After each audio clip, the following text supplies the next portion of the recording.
σου στέμα καήκε στη λησμονιά.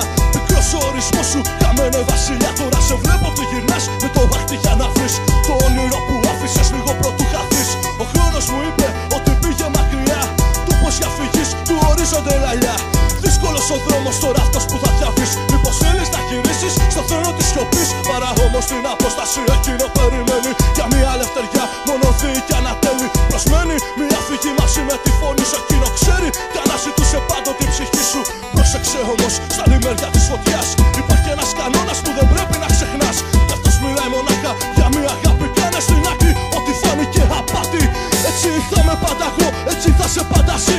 Για μια ελευθεριά, για μια νέα αρχή. Χαμένε βασιλιά, δεν ξέρω πως να σου το πω.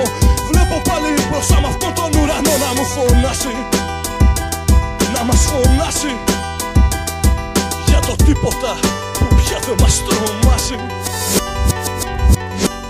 Γι' αυτό μεγάλε βασιλιά, πες μου τον καημό σου.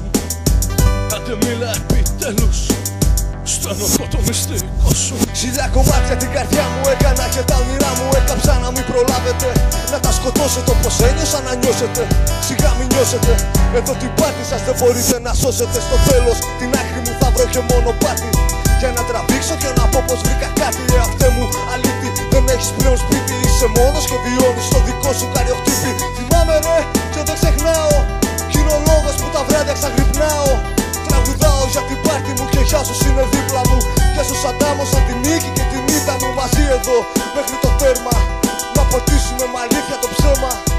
Για τον κόπο με μα βάζω στην πένα. Τα λόγια είναι μέσα από την ψυχή. Αν πιάνεις το θέμα και θα το πιάσεις στο